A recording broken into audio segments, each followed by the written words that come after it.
Uai, isso é o Maracanã, que é do Flamengo? Isso aqui é o Maracanã? Eu acho que não tô enxergando muito bem, tô vendo um time aqui fazendo festa com um sotaque meio diferente. Esse é o Maracanã, que é do Flamengo? Opa, pênalti aí dá, filho. Aqui é diferente, não é o Campeonato Carioca, não. Aí eles dão mesmo, viu? Olha, olha. Olha, é o Fluminense que tá no Maracanã? Olha, olha, olha, olha. Rapaz, Flamengo sem juiz é um time comum, cara. Flamengo sem ajudinha de arbitragem é um time comum. Comum. Normal. É porque no Brasil, né, cara, CBF, a gente viu aí denúncias da CBF aí. É um time normal sem ajudinha de juiz.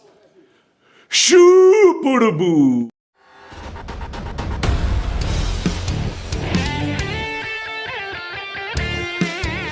Vascaíno do Cerrado.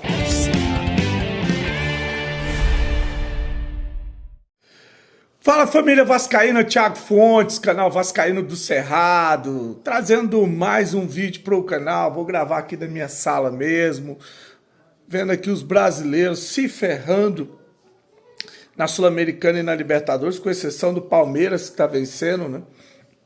O Urubu tá tomando pau no Maracanã, 2-1, tava 2-0. Cruzeiro tá tomando pau no Mineirão, para um time lá que é formado por índios, cara. Rush, não sei o que, Rush. E o Melgar, cara, o Melgar tá tomando 3 do Lanús aí, para quem achou que o Melgar, que é aquele que amassou o Vasco, né? A superpotência do Peru, tá tomando de 3 do Lanús. O Lanús tá assumindo aí a primeira colocação do grupo do Vasco da Sul-Americana por saldo de gols, né? Porque vai para a mesma pontuação, 4 pontos, um empate, uma vitória, né? Mas assume aí a ponta do grupo por causa do saldo de gols. Enfim, vamos falar um pouco de Vasco. Eu vou gravar daqui mesmo, só pra gente bater um papo, que já tá tarde. Antes de pedir pra você deixar o joinha, deixa o like, se inscreve no canal, dá essa força, dá essa moral. Se você tá feliz com o Urubu tomando fumo, o Cruzeiro, e o bunda de silicone tomando fumo, deixa o joinha aí pra fortalecer, beleza? Olha, sobre a CBF eu falei, né, cara, que vergonha, hein? A ESPN suspendeu 6 jornalistas porque criticaram a CBF sobre as denúncias feitas pela revista Piauí, né? A revista Piauí trouxe um monte de denúncias a respeito da CBF e os jornalistas da ESPN foram fazer crítica. A CBF chamou a atenção dos diretores da ESPN e eles resolveram aí punir 6 jornalistas lá do linha de passe da ESPN, afastando os caras da televisão aí. Acho que volta essa semana aí. Não é uma vergonha, né, cara? Mostrando que é uma máfia, né, cara? É o sistema que manda. E as televisões, a televisão, federação, presidente de clube, todos eles se curvam porque o que manda na CBF é dinheiro, cara. É dinheiro. Aí você vê como que o futebol brasileiro é manipulável, né?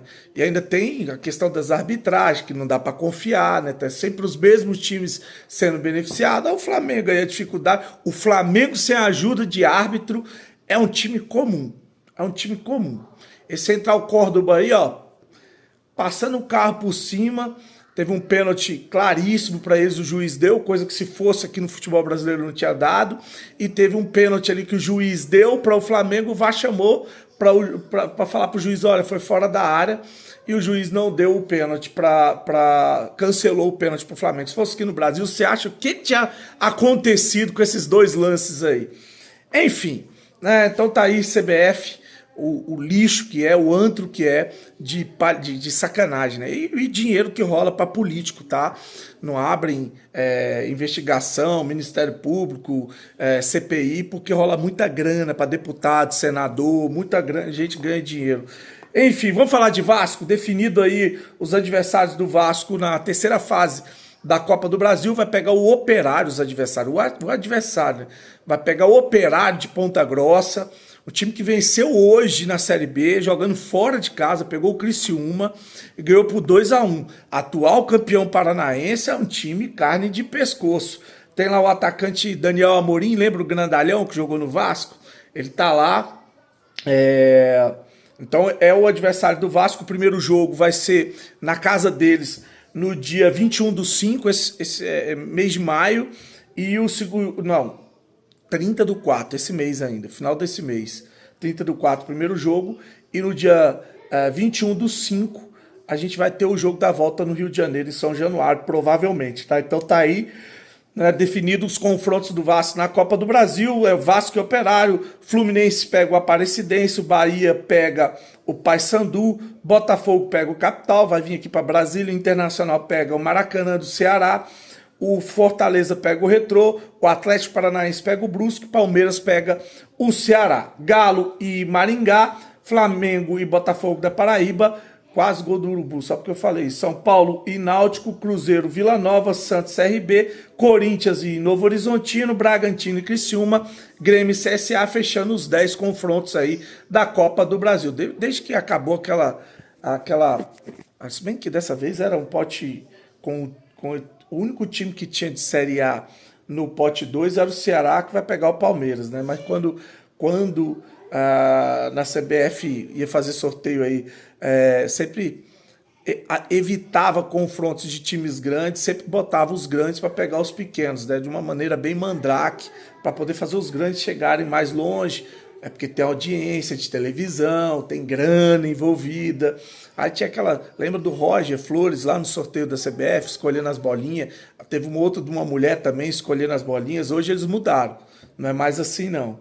Hoje parece que a coisa é séria. Parece. Pelo menos com relação ao sorteio. Tá aí a Copa do Brasil, né? O presidente do Operário, o nome do cara é Álvaro Góes.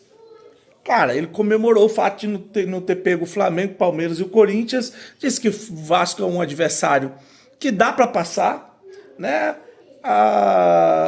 Assim, mostrando que foi melhor ter pego o Vasco do que ter pego esses outros adversários, mas mostrou muito respeito, apesar de achar que é um adversário que dá para passar o Vasco, ele mostrou muito respeito pela camisa ainda, né, do Vasco da Gama. Gostaria muito de pegar nesse momento Corinthians, Flamengo, Palmeiras. Eu acho que com o Vasco, respeitando o Vasco, é claro, com todo o respeito, acho que a gente tem algumas condições de poder passar para outra fase. Então isso será muito importante para o Operário em termos de renda e em termos de dinheiro da CBF.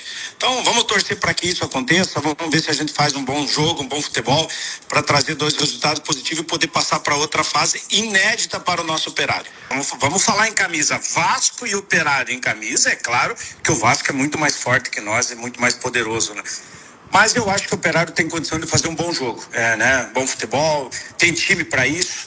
Então eu espero que isso aconteça, que nós possamos fazer uma boa apresentação e se a gente puder passar mais uma fase inédita para nós estar aí na 4ª fase da Copa do Brasil, seria ótimo, né? Mas é aquilo que eu falei, futebol é dentro de campo e camisa por camisa o Vasco é totalmente favorito. Eu acho que o ingresso vai dobrar de preço em relação à Série B.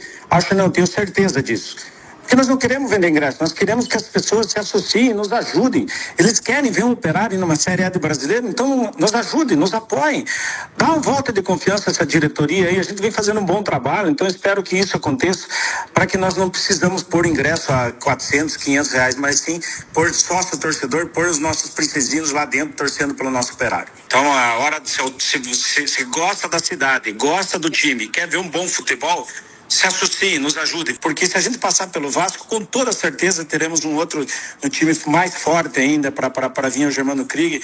Então veja as alegrias que o Operário pode dar à nossa torcida, ao nosso torcedor. Vamos lá, vamos nos ajudar, vamos empurrar esse Operário para que a gente consiga passar de fase e para que a gente consiga fazer um bom campeonato brasileiro e poder dar frutos. Bom, para finalizar o vídeo, vou trazer um trecho aqui da entrevista dada pelo Marcelo Santana, botou a cara, né? Teve sorteio lá na CBF.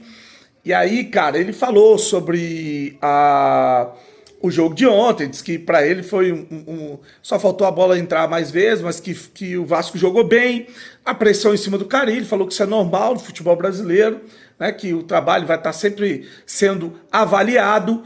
E vou deixar um trecho onde ele foi perguntado sobre reforços. Ele fala que ainda pode sair jogadores agora do Vasco e que para a próxima janela,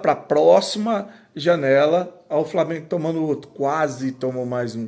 Para a próxima janela, o o Vasco já está preparando aí que vai ser aonde vai trabalhar as contratações.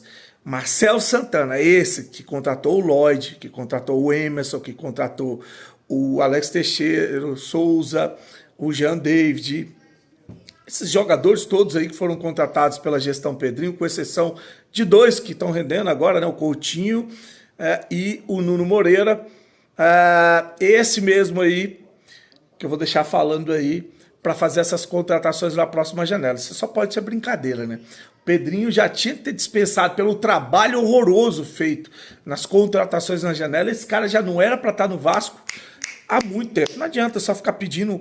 Eu vi torcida organizada fazendo protesto aí, pedindo a cabeça do Fábio Carille e falando do Léo Jardim. Eu acho engraçado, cara, e eu vou fazer uma crítica aqui às organizadas, tá? Tem muito canal que não faz, mas tem medo de represária. Eu sou um cara já vivido, e, assim, eu tenho que falar o que está no meu coração.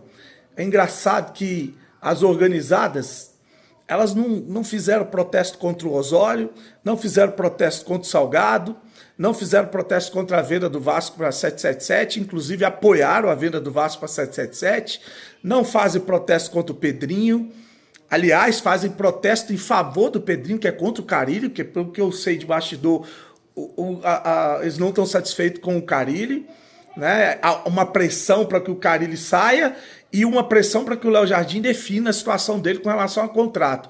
Então fica aqui a minha crítica para as organizadas que fazem protesto pontuais. Critiquem os verdadeiros culpados, né? Então vou deixar aí o diretor Marcelo Santana falando ao BTB Esporte. Um abraço, fique com Deus, saudações vascaínas. A respeito de elenco, se o Vasco pretende reforçar o time ainda nesses próximas semanas ou se é só para o meio do ano, e também em relação a saídas, jogadores que não vêm sendo aproveitados, se tem algum tipo de negociação em curso para chegada e saída de atletas. O nosso foco de contratação é para a janela do meio do ano e saídas ainda podem acontecer nessa janela de adequação, digamos, ao mercado interno.